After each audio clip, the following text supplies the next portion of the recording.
Hello বন্ধুরা, আজকে আবার এসেছি একটা ব্লগ নিয়ে। ওই যে বললাম কালকে যেমন যেহেতু ব্লগ করবো বলে তখন সকালে গুড মর্নিং করেছিলাম, মানে গুড মর্নিং করে আরও আগে করতে গেছিলাম কিন্তু হয়নি তখন দরকারি, কেননা এখন একটু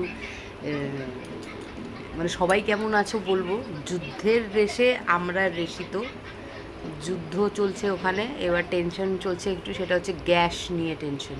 আদার্স জিনিস তো আছেই বটে, গ্যাস বুকিং হচ্ছে না, গ্যাস বুকিং নিচ্ছে না। তারপরে 21 দিন 25 দিন পরে গ্যাস দেবে এরকম শুনতে পাচ্ছি, ফলে ওই নিয়ে একটু টেনশানে চলছি। তখন কী হবে জানি না। যথাসম্ভব যারা গ্যাস ডেলিভারি দেয় তারা তাদের ফোন বন্ধ করে রেখে দিয়েছে, স্বাভাবিক, তাদেরকে হয়তো সবাই ফোন করে করে জ্বালাচ্ছে, সেই জন্য তারা গ্যাস বন্ধ করে রেখে দিয়েছে। एंड और जिन लोगों को मेरी बातें समझ में नहीं आ रही उन लोगों के लिए हिंदी में कि अभी थोड़ा गैस को लेके टेंशन है, इंडियन ऑयल गैस बुकिंग नहीं हो रहा है, तो इसीलिए हम लोग थोड़ा टेंशन में चल रहे हैं। एंड क्या होगा पता नहीं। तो যাই হোক, এইবার দিনের শুরু অনেকক্ষণ আগেই হয়ে গেছে। এই যে আরেকজন পেছনে, ওনাকে পড়তে বসিয়েছি, লিখতে বসিয়েছি, লেখা করছে না, পড়া করছে না, কিছু করছে না।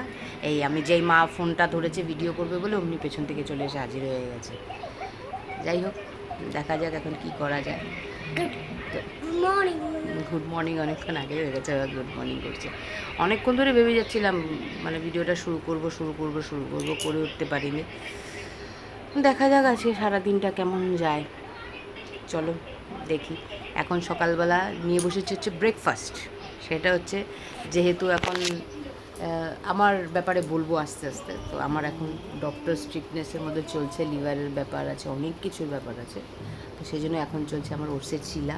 এই যে ওটসের চিলা বানিয়ে এনেছি, এই হচ্ছে আমার ওটসের চিলা উইথ লেস অয়েল, একদম কম তেলে ভাজা ওটসের চিলা, এইটা চলছে। চলো এখন এটা খেয়ে নিই, খেয়ে তারপরে আবার পরে দেখা হবে। বাই। কাটলি।